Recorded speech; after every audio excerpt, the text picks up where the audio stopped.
Seguimos en este proceso de ir encontrándonos con la riqueza que la historia misma nos ofrece. La historia, al fin y al cabo, es la vida de alguna manera esquematizada que llega hasta hoy y nos da fuerzas para ir al mañana, porque da sentido a lo que hoy vivimos. Y dentro de este proceso que estamos realizando para la celebración de los 800 años de la Orden de Predicadores, hoy vamos a encontrarnos con una figura muy interesante. Me estoy refiriendo a Fray Tomás de Berlanga. Fue obispo de Panamá y hemos querido hoy sentarnos a conversar sobre ella con el padre Óscar Valderrama. A él le gusta mucho eso de la historia y tal, mucho más que a mí. Bueno, yo soy hasta capaz de sentarme a hablar de ello con él, porque realmente estamos enfrentándonos a una vida que no está congelada, ¿verdad, Óscar? No, para nada. Una vida muy especial. Y más cuando tocamos la historia de gente que ha entregado sus sueños por su vida, por un ideal. Entonces, que es capaz de moverse a cualquier parte por llevar a cabo un sueño, un ideal, un estilo nuevo de vida. Entonces eso es importante. Que ha entregado sus sueños, acabas de decir. Qué realidad más grande. Cuando se es capaz de soñar, se pueden realizar esos sueños. Cuando uno se niega a soñar, está poniéndose barreras a su propia vida. Estamos hablando, digo, de Fray Tomás de Berlanga, ¿verdad? ¿Quién era Tomás de Berlanga, Óscar? Bueno, Tomás de Berlanga, si se pudiera resumir en una sola realidad, yo creo que es un hombre que vivió intensamente su momento histórico, intentando aportar y descubrir en cada pueblo o en cada situación o lugar donde estaba la riqueza y el valor de todo lo que estaba a su alrededor. O sea, no solamente expresa una fe, sino también es capaz de valorar la naturaleza y al ser humano con toda su potencialidad, ¿no? Y tiene un elemento que con eso lo enriquece más, yo creo, y es esa visión de futuro, respetando, valorando la dignidad del ser humano, ¿no? Y luchando por ella, ¿no? Por supuesto. Sí, y ahí hay algo que para mí es sumamente interesante. Me ha hecho pensar en algo que, sobre todo cuando estoy hablando con jóvenes estudiantes a nivel universitario y demás, o antes incluso, tengo que recalcarlo, ¿no? Cuando les ocurre lo que a mí también me ocurrió y a ti posiblemente también, ¿no? ¿Para qué tengo que estudiar esto? ¿Y esto para qué me va a servir? ¿Y por qué digo que en este momento esto me lleva a pensar en ello? Porque Fray Tomás de Berlanga, bueno, él nace en Berlanga de Duero, ¿verdad? Y allá en España, y hay algo muy interesante. Los autores, los historiadores, no acaban de ponerse de acuerdo en sus apellidos, porque documentalmente en unas ocasiones aparece como Martínez Gómez y en otras como Enríquez Gómez. Es interesante, ¿no? Tampoco está exacta el año de nacimiento. Se calcula que fue entre 1485 y 1487. En algún momento es que se sale a la vida este hombre, ¿no? ¿Por qué decía yo lo de los estudios? Fray Tomás de Berlanga es un hombre que se prepara muy a fondo. ¿En qué? Se prepara no solo en humanidades, se prepara también en geografía, se prepara en náutica, y todo ello después le va a servir muchísimo a través de su vida, como vamos a irlo conversando, ¿no? Él entra en la orden prácticamente en el año 1507, pero hay algo que como que hoy en día nos extraña un poco, y es que en 1507 toma el hábito, profesa en 1508 y en 1509 ya lo encontramos ordenándose de su diácono, y en 1510 embarca ya hacia América. Eso significa que el hombre ya entra en la orden con una preparación muy sólida, que únicamente, porque además él estudia también en el convento de Salamanca, en Burgo de Osma, curioso, Burgo de Osma también Santo Domingo realizó sus estudios, ¿no? Tomás de Berlanga estudia en Burgo de Osma y después en el convento de San Esteban de Salamanca. Pero es interesante cómo esa preparación suya, de hecho, después le va a servir enormemente, ¿no? Sí, o sea, él es un hombre que por su preparación abre los diferentes campos, o sea, sabe descubrir la riqueza que hay en las diferentes situaciones o realidades en las que está. Para él poder, ¿cómo puedo decir? Para él poder aportar, porque no solamente es preguntar, se ve muy claro en toda su experiencia de obispo. En toda su experiencia de obispo es capaz de ver y decir, no solamente preguntar, sino decir qué es lo que hay que hacer, cómo hay que hacerlo, por qué hay que hacerlo. El caso de cómo descubre Galápagos es exactamente eso, ¿no? O sea, se pierden, van a dar a Galápagos y de repente saca toda su información geográfica, histórica de los animales, toda la información que da y le manda, pero igual da toda la información para volver nuevamente al lugar donde iban, ¿no? Todos los paralelos y meridianos. No, y es todo curioso porque esto incluso cuando media en la disputa entre Francisco de Pizarro y Diego de Almagro, es interesante cómo va marcando los paralelos y meridianos dentro de los cuales ha de concretar las 200 leguas o 270 de uno, de otro. Pero el asunto no solamente es que lo haga, sino que lo haya reconocido, porque a él lo mandan para allá por sus habilidades como diplomático el rey. Entonces reconoce en él una cantidad de virtudes o desarrollo de estudios que le hace ser una persona muy importante para diferentes religiones. Ahora, él cuando viene a América va directamente a la Española, viene en la segunda expedición de frailes dominicos que llegan a la isla La Española. Él llega en 1510 más o menos, y en 1511 definitivamente, segunda vuelta, él está ya en la predicación, en toda la situación de Montesinos y la situación que se genera en La Española, de manera que él enseguida se monta, si se puede decir, se monta una dinámica de lucha hacia los derechos humanos en relación a los indígenas, ¿no? Y es un hombre muy fuerte, muy organizado, muy fuerte y muy exigente. De hecho, cuando más tarde va o lo manda el emperador a mediar diplomáticamente entre Pizarro y Almagro, ya va con también la misión de establecer las leyes de defensa de los indios, allá en aquello. Lo único que llegar allá con las leyes de Burgos es meterse en problemas, porque lo que menos quiere ninguno de los dos es dejar sus beneficios. Creo que Tomás de Berlanga, desde el inicio, de que llega a América Latina, va a llegar, no sé si con una estrella, o con una luz, o con una visión de defensa, pero con una respuesta muy negativa, ¿no? Porque él tiene una respuesta muy negativa, muy fuerte por parte de todos los conquistadores de su época. Qué curioso que a todos nuestros frailes les ha pasado algo por el estilo, ¿no?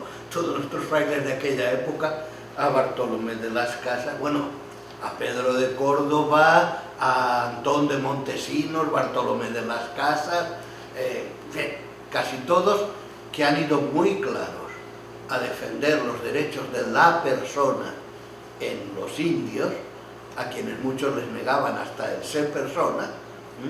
Casi todos ellos evidentemente provocan la respuesta negativa de quienes veían que se les escapaban sus intereses económicos. Pero también ahí hay algo como que hay que resaltar, ¿no?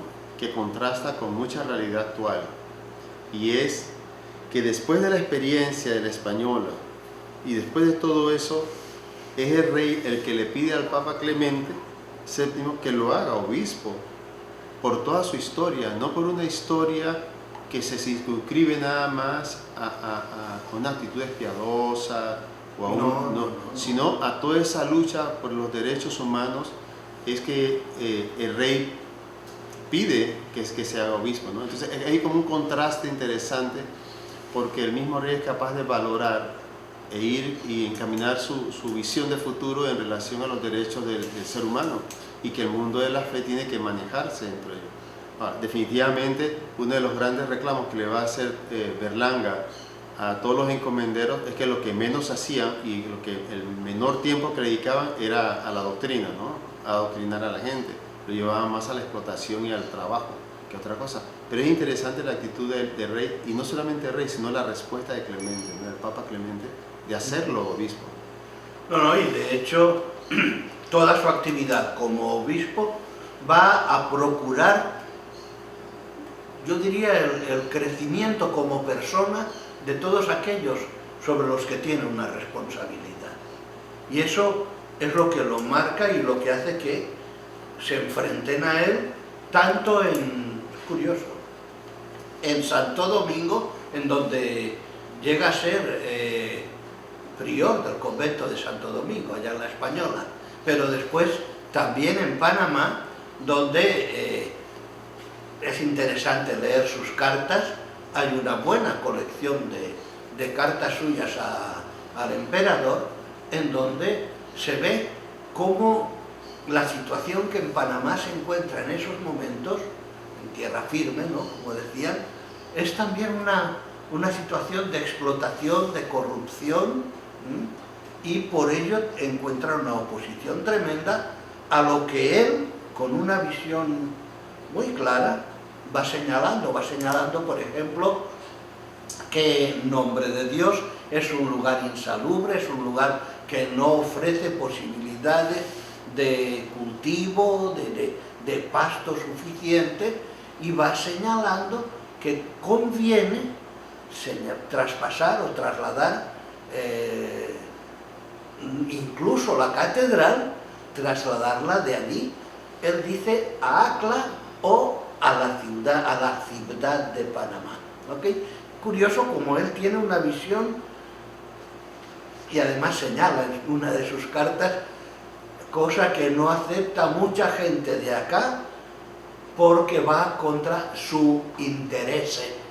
Es interesante, ¿no? Y cómo, bueno, ¿será que es algo nuevo eso? Yo creo que depende de la persona, ¿no? Yo creo que depende bastante de la persona, y definitivamente el toque de interés de algunos sectores sí va a estar. A él lo van a hacer obispo en el 33, 1533. En el 34 llega a Panamá, y en el 35 ya está dando pasos como esos. O sea, es un hombre que es capaz de dejarse tocar por el lugar en que está y por la realidad en la que está. No pierde tiempo dando vueltas, o sea, y un hombre bien definido y bien claro en su planteamiento. O sea, significa que cuando él fue obispo, o cuando ya era obispo, él tiene una estructura y unas opciones fundamentales ya hechas. Y sus opciones están claras, sus opciones están... Incluso pastorales. Es interesante cómo, entre otras cosas, también le escribe al emperador que no debería permitirse que, para lo que había en esos momentos en tierra firme, no debería permitirse tantas órdenes religiosas como están viniendo y queriendo fundar, habiendo solo un fraile y un muchacho.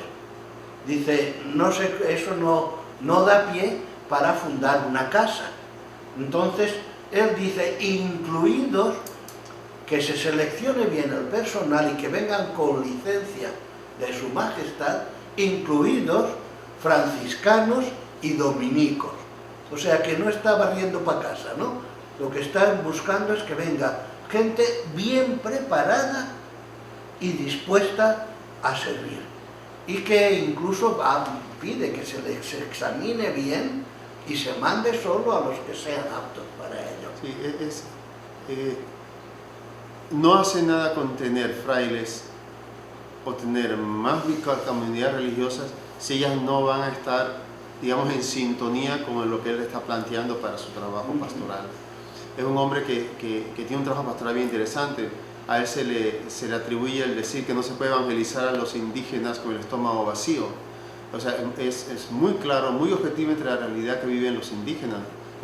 Tú no puedes poner a un lado lo vital, lo existencial, lo que la gente necesita para poder vivir, por pensar que el predicar el Evangelio les va a llevar a... Es nada más quedarse en las nubes. Claro, ¿no? es como tú no solamente tienes que preocuparte por su alma, por su espíritu, por su salvación eterna, tú te tienes que ocupar por la realidad actual de la persona en la pobreza que está. Entonces, de ahí, con esa concepción, entonces tú puedes como ubicar toda la vida de Tomás de Berlanga.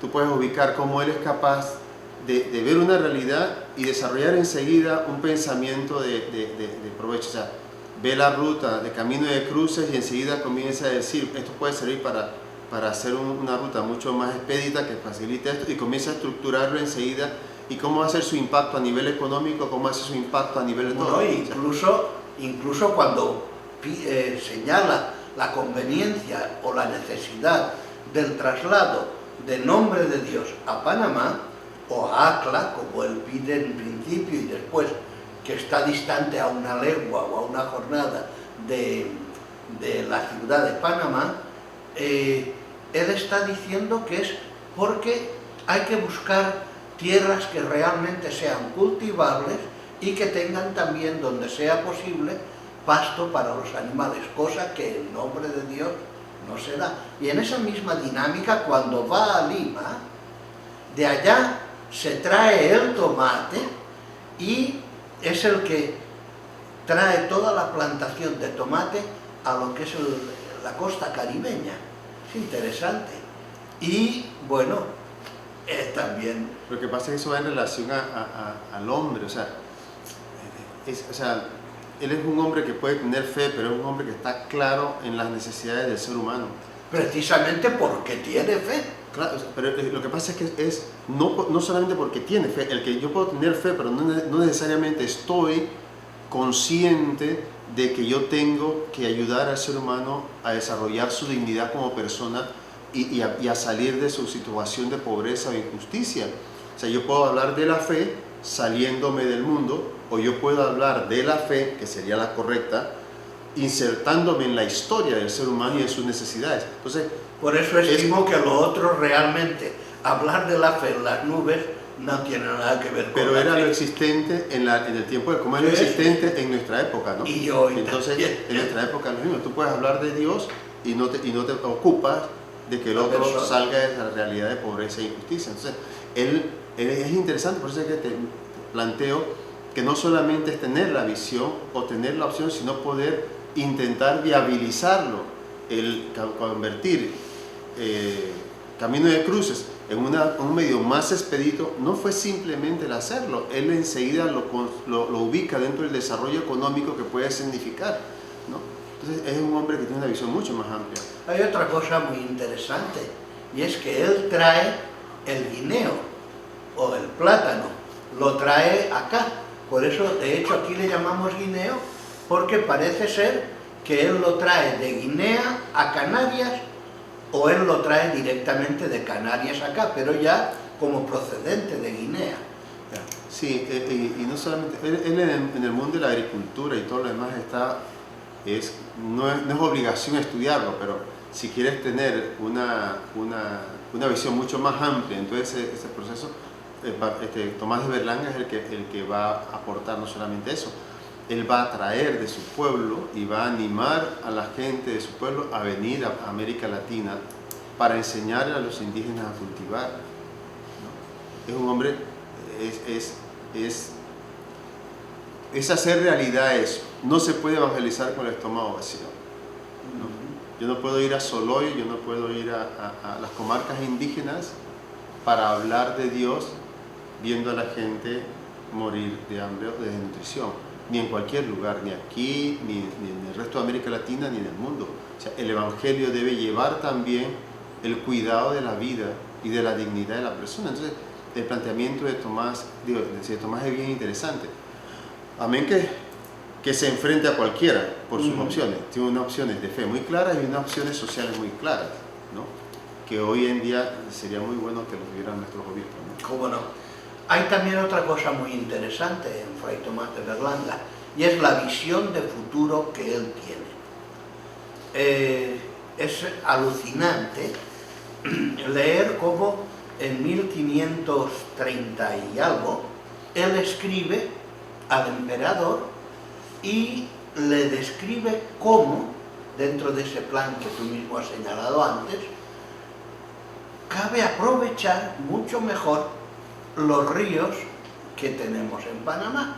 Y habla de cómo el río Chagre, le llama él, el Chagres, es navegable hasta cierto punto y no conviene seguir haciéndolo navegable más allá porque hay un trecho que en verano queda muy seco y en invierno tiene un gran caudal de agua pero violenta, con lo cual ya no permite la navegación, pero que hasta donde él señala admite navegación de barcos de hasta 100 y 200 toneles, dice él, ¿no? Y señala que preparando bien y poniéndolo, conectando con el Río Grande, puede llegar, él señala Acla como el lugar de embarco y desembarco, y entonces dice esto facilitaría mucho más todo lo que es el comercio con el Perú, etc. O sea, ¿por qué me parece una visión de futuro enorme? Porque es que describe, es interesante leer la carta suya, y describe exactamente lo que 300 y pico años después fue la idea de hacer el Canal de Panamá. Me resultó sorprendente el leer la descripción que él hace. Es que me estoy acordando de otros dominicos con una visión futurista increíble, ¿no? Y lo que nosotros ahora estamos celebrando 100 años no nació en el siglo XIX, nació en el siglo XVI. ¿Te refieres al canal, no? Sí, porque el canal comienza con el canal francés, como tú decías hace un rato, fuera de cámaras. Entonces, es interesante pensar que no fue un ingeniero, no fue una persona, sino fue un fraile con estudios, pero que es capaz de fijarse bien, es capaz de ver con claridad y es capaz de decir, esto es aprovechable para el desarrollo de él. Lo que no tenía muy claro él es que la corona lo aceptara, ¿verdad? Definitivamente la corona no tuvo esa visión, ¿no? Si hubiera tenido esa visión, quizás la historia se hubiera escrito de otra manera, ¿no? Pero es interesante eso. Pero es que eso entra dentro de todo el pensamiento de él, sí, de la historia de él, de la vida de él. Un hombre que es capaz de soñar y todavía mayor comienza a soñar. O sea, antes de... Bueno, él a los 50 años renuncia ya al episcopado. Él, cansado, y regresa de nuevo a Berlanga de Duero, pero no regresa a quedarse sentado y eso. Por eso es que digo, ¿no? Por eso es que digo que él no solamente maneja una vida muy activa cuando está acá, sino que es capaz de también ser consciente de otras cosas. El mismo renunciar de él, él ya considera que es suficiente, que ya no puede, ya debe salir, ya debe dejarlo y comenzar a vivir otras cosas. Pero sus sueños siguen siendo sueños, ¿no? El sueño de hacer un convento de Santo Domingo, y de hecho, y todo lo demás. En Medina de Río Seco, en España, funda un convento. Sí, y entonces que viva todo eso es un hombre que maneja su visión y maneja sus... En Berlanga de Duero también él se preocupa de establecer rentas y demás para poder dotar a las huérfanas, a las muchachas huérfanas que no tienen ningún medio, ¿no? Para que puedan... Es interesante, ¿no? Hay un punto que creo que también, que quizás se nos está quedando un poco en el tintero, y es la capacidad de diplomacia que tiene él, ¿no? Es un hombre altamente diplomático y muy reconocido, conciliador. y muy reconocido también por la corona española, ¿no? Sí, por eso lo mandan a, Sí, a de mediar, manera que lo ¿no? manden a diferentes situaciones y no van a mediar con cualquiera. No eran, aquellos dos elementos no eran cualesquiera. Óscar, el tiempo se nos ha ido, simplemente señalar que en 1551, el día 8 de agosto precisamente, Tomás de Berlanga termina su camino por este mundo y todavía hoy en su pueblo han levantado, ahí en Berlanga, han levantado un monumento en donde está él sobre una semiesfera significando la tierra y con un enorme lagarto a sus pies, un poco como señalando pues toda esa visión, todo el mismo hecho de que él sea el descubridor de las Galápagos, de que recomiende el río de los lagartos para que entraran los barcos por ahí, etcétera. En fin, un hombre que ha abierto caminos, que ha soñado y se ha atrevido a hacer realidad sus sueños. Yo creo que hay algo que tenemos que, no sé si darle gracias a Dios o qué, pero, y es que haya sido obispo de Panamá, ¿no? Yo creo que es bien interesante un hombre con la personalidad de él y el aporte que ha dado, no a Panamá, sino a todo el mundo y en América Latina mucho más, haya sido parte de la historia de los obispos de nuestro país, ¿no? El tercer obispo de Panamá. Bien.